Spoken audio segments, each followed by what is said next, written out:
chose. Que le Saint-Esprit puisse m'aider à être très bref. Mon thème est intitulé Mets-les dans le feu. Mets-les dans le feu. Alléluia. Amen. La Bible dit Saül qui était devenu Paul a été arrêté.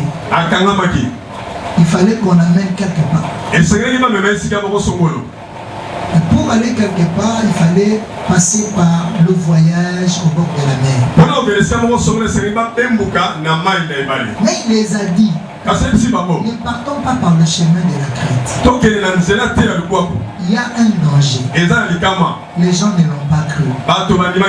J'aimerais toucher quelque chose pour dire ceci. L'échec de la vie de la personne ne commence pas là où il a commencé. Mais l'échec lui attend là où il va arriver. L'échec ne commence pas là où tu es. Mais l'échec attend là où tu vas arriver. C'est de même aussi les acclamations comme la réussite. La réussite ne commence pas sur ce que tu fais. Mais la réussite commence à t'approcher là où tu veux arriver.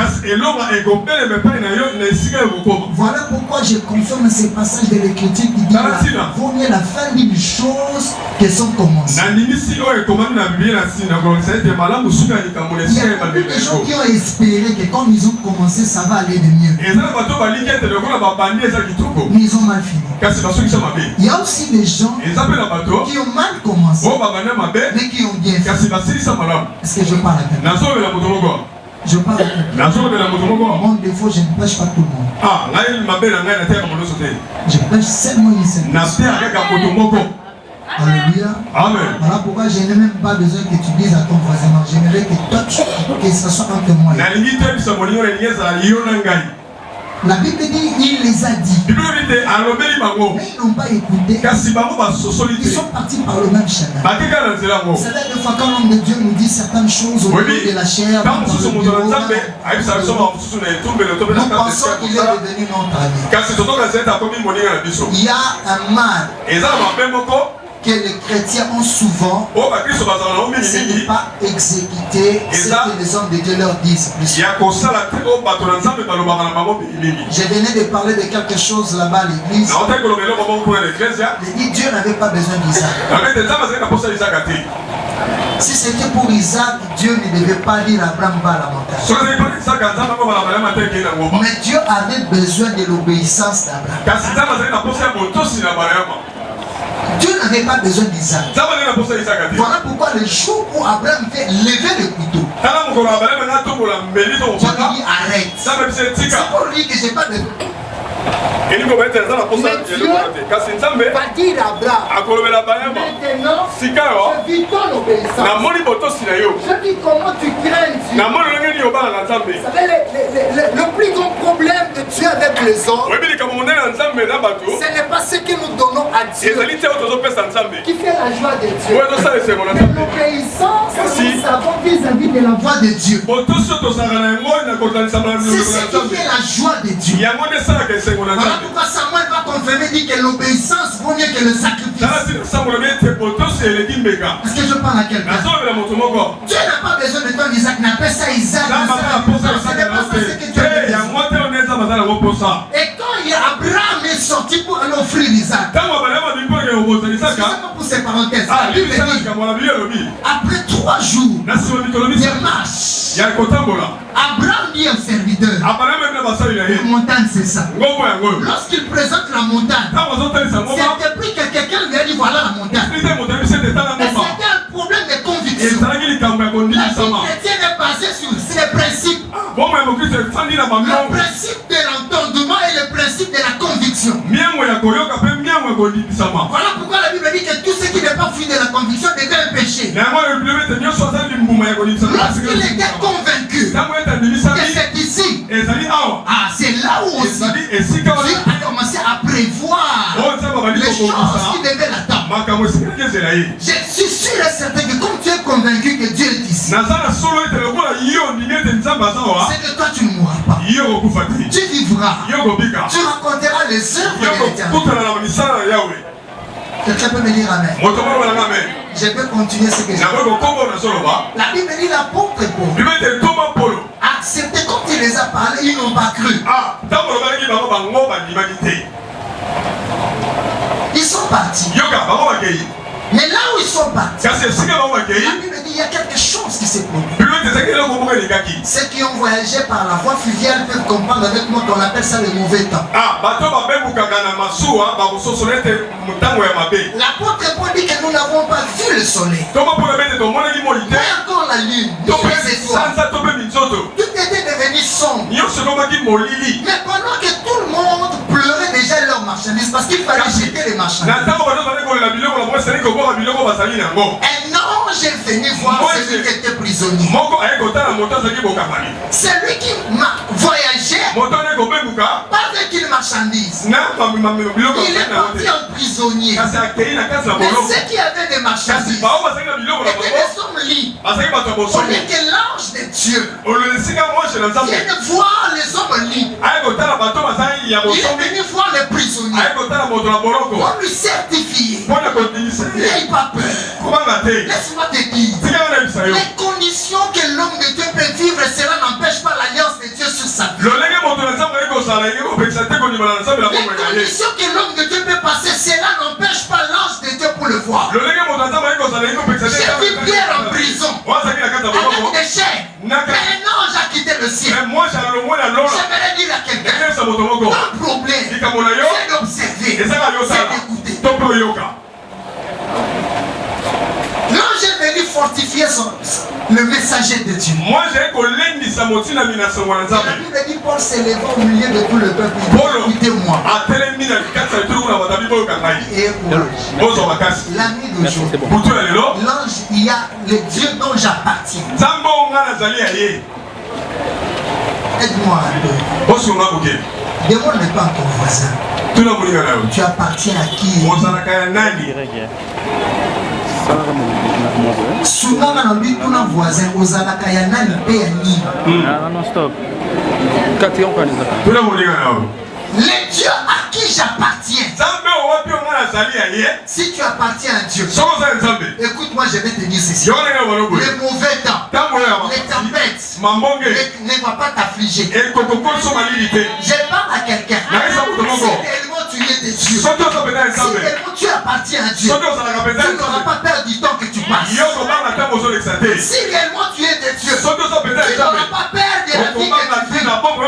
Parce que c'est lui qui est de Dieu. C'est lui qui est de Dieu. Le Seigneur envoie toujours un message pour lui donner l'espoir. Voilà pourquoi la Bible dit, pour tous ceux qui vivent, il n'y a pas de terre. Pour tous ceux qui vivent, il n'y a pas de parcelle. Mais la Bible dit ceci, pour tous ceux qui vivent, il y a encore de l'espérance. Il y a encore de l'espoir. J'ai de l'espoir. Pas parce que je suis debout, mais j'ai de l'espoir. Parce que je suis encore enraciné. Parce que je suis encore enraciné. L'arbre a de l'espoir. Même si on coupe le feu, mais les racines sont encore là. C'est qu'il y a quelque chose qui va produire. Je parle à quelqu'un. La Bible dit qu'il les a fortifiés. Pendant qu'il les a fortifiés, il dit que personne ne perd courage. Nous allons perdre seulement une seule chose. C'était le bateau. Mais nous allons nous accrocher à une île. Quelle précision. Mais l'apôtre Paul dit, commençait déjà à leur dire, nous allons nous retrouver dans une île. Lorsque le pasteur nous disait l'année passée, nous allons arriver en 2022. Ceux qui ont cru sont arrivés. Ceux qui n'ont pas aussi cru, ils sont aussi restés. Laisse-moi te dire, il y a aussi parmi ceux qui sont restés, il y avait aussi certains qui avaient cru. Mais leur voyage s'est arrêté. J'ai toujours dit, si Dieu nous permet de vivre un jour de plus, c'est qu'il y a un grand témoignage de plus. Gloire à Dieu, ils sont arrivés. Est-ce que tu peux dire à deux personnes? Je ne suis pas seulement arrivé, mais je vais vivre encore. Ah, je ne suis pas seulement arrivé, mais je vais vivre encore. Je peux continuer. Je peux continuer. Place où maman nous a continué pour vivre. Il y a un moment où nous avons eu sa famille, nous avons sa maman. Nous avons sa maman qui a balaba, la sa maman. Nous avons sa maman qui a quartier, c'est qu'il y a le pain. Qui se réunissent? Mais une seule chose est faite. Je ne peux pas seulement arriver. Je vivrai. Et ça va dire comment ma koufa. Mais il y a encore ma pas qu'on vivre. Est-ce que mon nom dit Azalia? Azali? Tu arriveras et tu vivras. Tu arriveras et tu vivras. Animal à un okokoma. Le mal allait que Dieu n'existe pas. Mais comme Dieu existe, dis-le. Dis à ton voisin. Aie courage. Aie confiance. J'ai confiance. C'est Dieu à qui j'appartiens. J'arriverai. Je vivrai. J'ai dit à quelqu'un. Tu arriveras. Tu arriveras.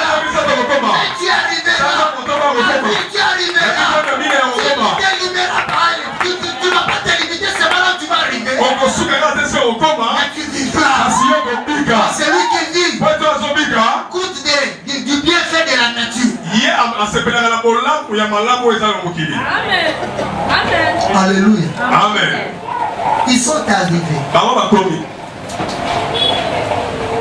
Et la Bible dit lorsqu'ils sont arrivés, les gens qui les ont accueillis les ont présenté de la bienveillance. Le problème qu'on a avec Dieu, celui qui n'entend pas bien ne pourra pas bien expliquer. L'expérience avec Dieu ne réside pas ou n'est pas basée sur là où on veut arriver. L'expérience avec Dieu ne réside pas là où toi tu veux arriver. Mais l'expérience avec Dieu réside sur la marche que tu fais avec Dieu. On n'a pas d'expérience parce qu'on est arrivé.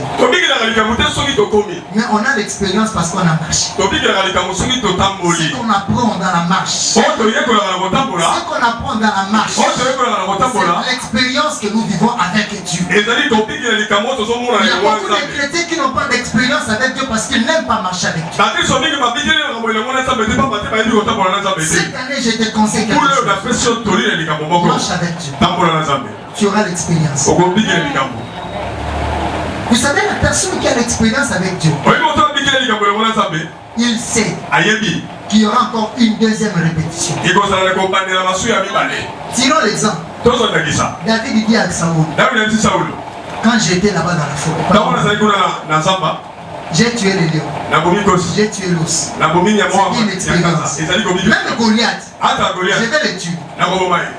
Parce qu'il avait déjà l'expérience. Pourquoi il a l'expérience? Parce qu'il marchait avec Dieu. Samson, malgré qu'on lui dorlotait, Samson, les Philistins sont là. Il s'est réveillé, il dit je vais encore frapper. Vous savez pourquoi? Parce qu'il avait l'expérience. Que le Saint-Esprit qui était en lui n'acceptait pas la défaite. Marche. Tu auras l'expérience. Est-ce que je parle à quelqu'un? Tout ce que le Seigneur voulait avec Paul, c'est la confiance que Paul devait lui donner. Si l'ange était venu, parce qu'il y avait même lui-même, il avait perdu la confiance. L'ange lui a dit, toi tu seras devant l'empereur. L'empereur, c'est pas une petite personne. C'est une grande personne. Mais pour aller devant l'empereur, tu dois accepter le chemin par lequel je t'ai fait passer. Et quel était ce chemin-là? Le premier chemin, c'était le chemin de la confiance. Cette année, si tu as confiance en Dieu, tu verras les grands hommes et les grandes dames devant toi. On est comme le roi a été le roi. On peut changer l'absoluté. On peut changer la communication. Alléluia. Amen. On peut changer l'idée. On a pas réalité à que Jésus-Christ est Seigneur. Alléluia. Est-ce que tu as confiance en Dieu? La confiance en Dieu nous permet d'affronter l'école de l'excellence. C'est lui qui n'a pas confiance en Dieu. Dieu ne peut pas lui introduire dans les grandes choses. Parlons un peu de Joseph. Il n'avait pas confiance à son père parce que le père était resté. Ses parents, ses frères étaient restés. Mais Joseph a cultivé la confiance en Dieu. Lorsqu'il a cultivé la confiance en Dieu, la tentation est venue. Joseph n'a pas refusé parce que son père lui disait. Il a refusé à cause du Dieu de l'alliance de son père.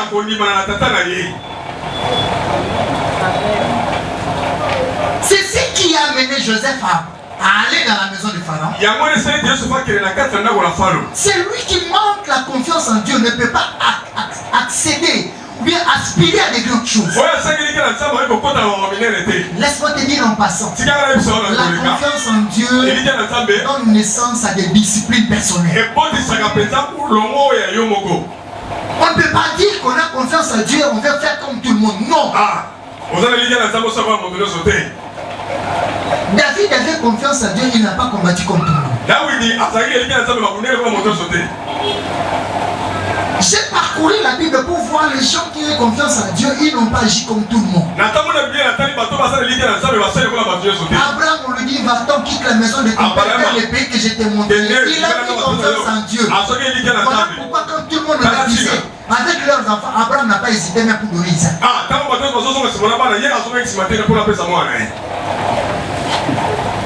C'est avec cette confiance que Moïse est parti faire sortir les enfants d'Israël. Parce qu'il n'avait plus peur de Pharaon. Il n'avait plus peur de Pharaon, Moïse. Alléluia. Amen. La Bible dit qu'ils sont arrivés dans l'île de Malte. Arrivés dans Malte, on les a allumés dans le feu. J'aimerais dire que le navire qui était tombé, c'était l'année passée qui est déjà tombé. L'année passée, c'est le navire qui est déjà tombé. Si le Seigneur voulait que nous puissions tomber l'année passée, on devait tomber. Mais quand il nous a amenés quelque part, c'est qu'il a aussi quelque chose. Est-ce que tu peux le dire à ton voisin? Si le Seigneur t'amène cette année, c'est qu'il a quelque chose avec toi. Waouh. C'est comme une voix Zaliawa.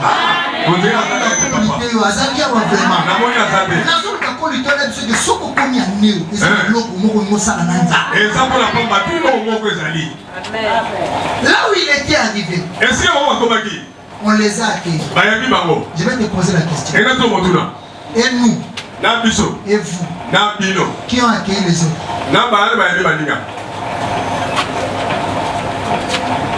Aujourd'hui le dimanche. Et nous, les hommes de Dieu, vous le peuple de Dieu, qui ont accueilli les autres.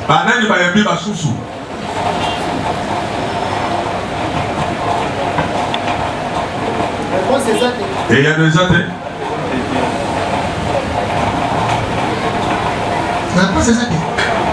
Et il y a des athées. Le corps a besoin de Bible, non, de le protocole. Biso de Bible. Il y a un peu de le protocole. Papa va passer au protocole. C'est que je comprends dans un autre langage. L'île de Malte était devenue comme l'église. que toi tu n'as pas toi tu n'avais pas allumé le feu, mais tu as trouvé le feu.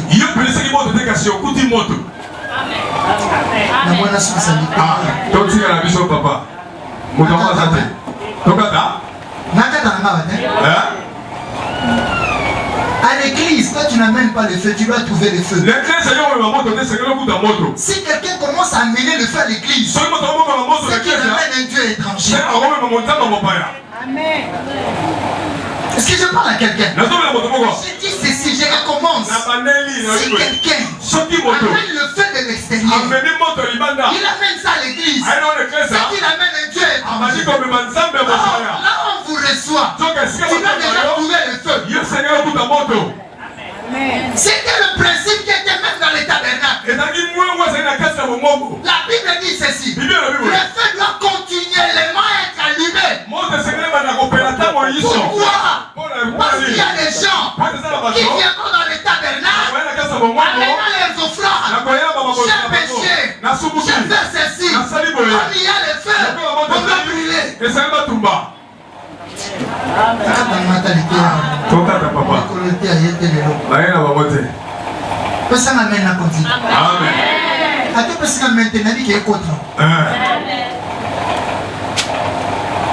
Ils ont trouvé le feu. Mais j'aime quelque chose. Tu as trouvé le feu, oui c'est bien. Et lorsque je rentre chez Salomon, Salomon dit ceci dans les livres de Proverbes. Par manque de bois, le feu s'éteint. Wow. J'ai trouvé le feu. Je n'amène pas le feu. Je dois amener le bois. Voilà pourquoi la porte est pour la compris. Le feu ne m'appartient pas. Le feu appartient au barbare. Le feu appartient au pasteur. Mais moi, mon travail, c'est d'amener le bois pour que le feu que le pasteur a ne puisse pas s'éteindre. Il est parti comme tout bon chrétien, comme tout bon serviteur, comme tout bon fidèle. Il dit je dois amener ma part. La Bible dit il est parti ramasser les bois secs. Et ça va tout sur l'église dans la Konya Mai. Il va faire des motos. Konya Mai on attend encore moins ça dans l'église. Quand on a besoin de l'église. Gloire qui est à l'église hier, elle a checké Konya Mai maman commission là. Elle a checké comme Konya Mai département de la Koufoumano Kona. Il y a quelqu'un qui a amené le bois qui n'était pas sec. Tu sais pourquoi il n'y a plus la bénédiction dans ton mariage? Oui, la question à ton mari. Tout le monde est question à ta femme. Moi, si tu as un ajouté. Nini otobakisi mabaya nini ya mayo ya ukauka. Alléluia. Amen. C'est un que nous considérons la vérité. Ah, et ça, katika biso tobe bosolo. C'est une bénédiction. Moi ça n'est pas molé. Comment on a honoré? Yo le pesa n'est pas molé za na katino. Ah. Fona mitu nzala jara tete. C'est un dernier yosa. Ya moni nzambe tia zo sena ba tunga mongomo. Asa mo zo n'importe quel nzete de go mongomo. Oh basala ka kiri na mama serviteur. To ko cho la commission to ko ma commission. Tamaka. O misiki to no yeba bien me banda kaka. Ya moni mon kambifa za toujours éveillé. Ah, à Saint-Général. Ceux qui m'ont candidaté éveillé, on compte ça coloquette sauvage. On compte c'est l'homme Seigneur, il était commission Koufi. Vous savez, nous sommes tous à l'église. Nous sommes à l'église. Mais vous ne connaissez pas tout le monde. Oui, vous devez sauter. Ces jours-là, les gens qui sont sortis du navire, mais la personne qui a amené le bois,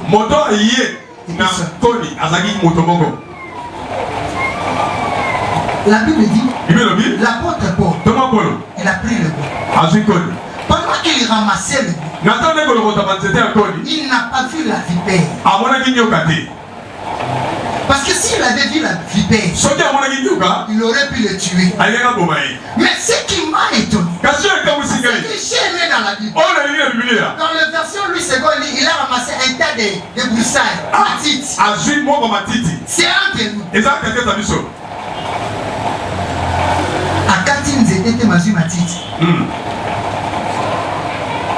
Tout fumon. Ok. Et ça, on va tout passer à Boma Banzete na. Pour la volonté locaux et pour ça, on va vous Amen. S'il n'y a pas de sycomore, Zachée ne verra pas Jésus.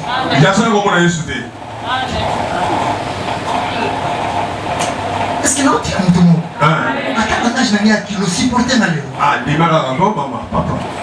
Il y a le mot quand anxiété, mais il va qu'il sur le canassin anxiété. Pour moi, il y a ce niveau. C'est que le Seigneur garde les principes. Le Seigneur passe toujours par Botom à la maison de Dieu pour que tu vois la gloire de Dieu. Papa, tu as l'alliance de Botom, c'est ce qui fait la force de cette église. Mouta consulté. Ils ont un pasteur mon tazana mouya ma casse à côté à l'église au la pasteur Botom Azate. Yende. Son mon d'ailleurs Ingaïne, il lui tient déjà à côté. Aux gens au fanzi wa libanda ma solo. Nazo mana. Le quoi le kata sikomo, na kata sikomo que pour la matara ko. Ah, yo kata nzete etalio. Ozanga materi. Il a ramassé un tas de boussins. Azimo ba matiti. Bato bazana nzete na kwa soko zotombo na matiti. Attention libende na kati matiti comme à kilo. Mais comment il y a sur le côté et l'on va sentir la kilo na. J'aimerais dire à quelqu'un, il y a certaines choses dans la vie, tu ne les comprendras pas parce que cela est entre tes mains. Amen. On sala na les habits, yo no mona musala les habits. Na nanza baota musala na musala les habits. Pour découvrir que l'on nous a nos habits, même on a monté. Amen. La Bible dit, il a pris les bois secs. Lorsqu'il a jeté au feu, c'est là où le serpent est sorti. Pour la ligne, il y a un bon même. Pour la ligne, il y a un bima qui était herbe au loco d'anzité. Mais il y a un bimi qui a herbe à tout quoi car c'était la moto.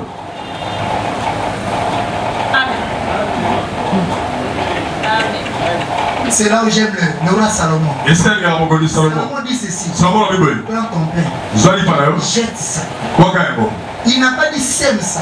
Il dit jette ça à la surface des eaux. Mais, tu le récupéreras. A bouleversé pour moi dans Salomon. Ah, à Jamboulou. On a ça pour que l'on lit par la 100 000 livres par 300. Et moi, tu as la main à 100 000. Moi, je lis par la main. La petite fille à mon temps, la moitié du péguani qui s'est décomposé. La personne des années qui a la rivière, dans la fleuve.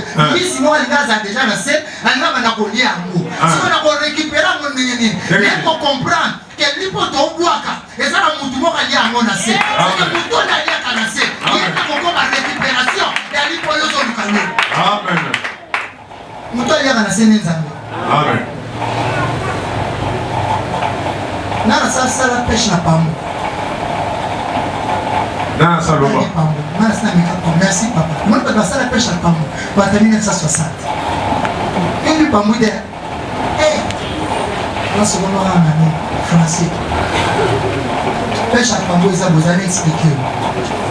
Aujourd'hui, et là au moins ils allaient le voir l'eau. Ils avaient pour 4 rochers. Moi il chope.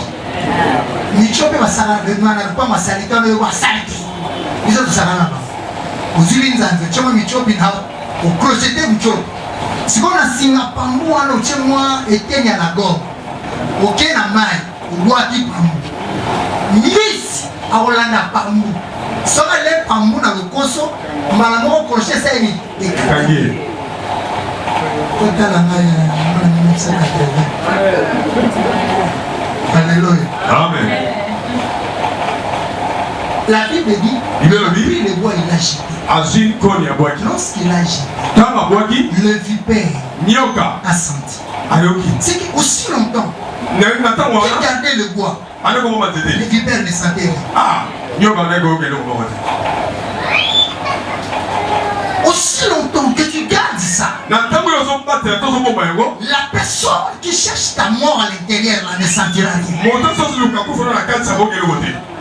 biloko mosusu na vie chrétienne ebimaka ntango bandoseli ntango baninga kopesa pa akombe bandotele ntango ya bwaki le vipère est sorti. Cette espèce s'est accrochée à sa main.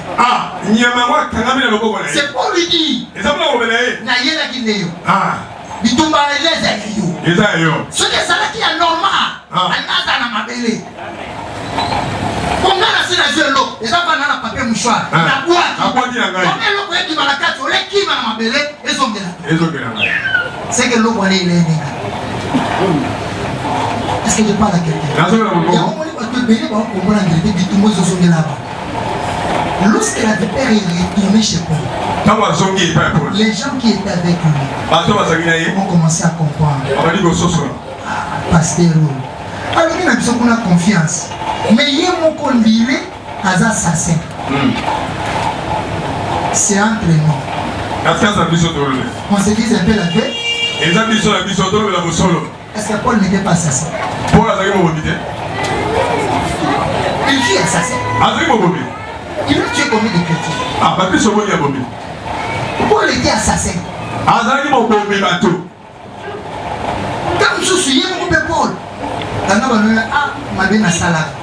ils ont des mais ils ont des problèmes en ça. Ils allaient dans ma salagate. Problème en ça, il y a des sapeurs. Ta culture de la confiance. À l'écoute, et en regardant ce que je t'ai dit.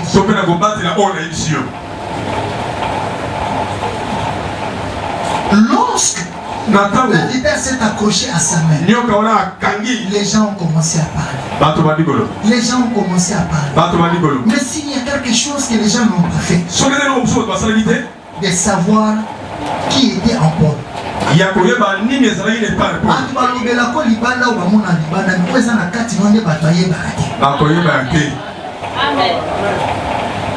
Problème na yo, on m'a opesa lito ina makambo eza ya libanda. Vous allez na confiance à makambo katité. Nous sommes dans des temps ange qui ko solola na po, bazale ka bango bo.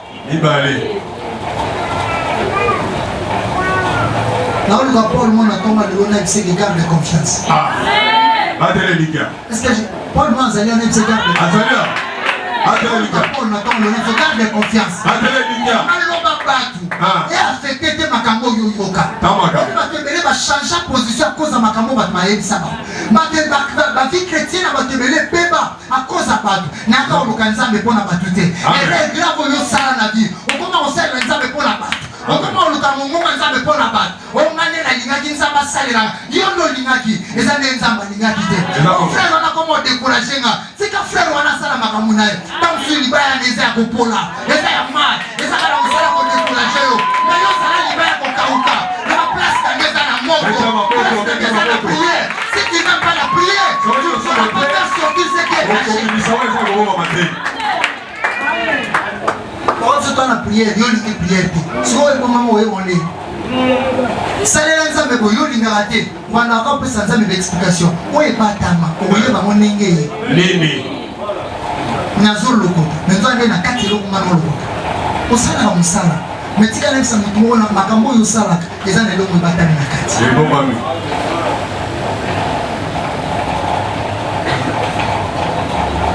Nazé na retraite na Zamba. Pour partager avec le pasteur Naïs mon ami. Naïs Moussala Batata, Tamozala Yaba. Abraham Mazala berger, Isaac berger, Jacob berger. Joseph n'a eu aucun sens. Mais ce qu'on a dit, il y a un temps où on a dit en Égypte, Pharaon sont bien au bout, mais bien au bout de la éthique, bien au bout de la éthique. Ce qui est un héritage là-bas. Parce que mon frère, échanger avec le Nouveau Testament continue. Nous sommes là, tata, ça nous est un an. Yesu, et l'autre, vous savez, voilà, vous savez. Pour tata, nous allons ici. Et puis, nous ne va pas que la Yesu n'est plus. Libaya. Ah, plus sur Libaya. Quand Libaya, on tata, on a l'accès avec Onika. Il y a un peu de bon mari. Est-ce que mon frère, comment est-ce que nous allons tata au salati? J'ai un ami, papa Nazala magistrat. Il y a un moment magistrat. Avec ça, il y a un fait qu'il a sa famille. Il y a un petit mois, il y a un magistrat. Et Est-ce qu'on a bien la famille? Naï n'a pasté. Moi, on a fait ma pasté. Bana, il faut pas. Alliance, il fait calme à la bana. Moi, la magistrat, elle est bien la poisson.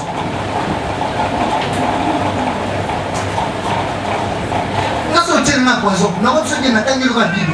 Vous allez boire des breuvages mortels. Vous n'aimez pas le coin. Nous sommes Amen. Jette le bois. Le feu. Il y a des choses qui sont cachées sur ce que nous retenons. Ce que tu as cache des choses. Vrai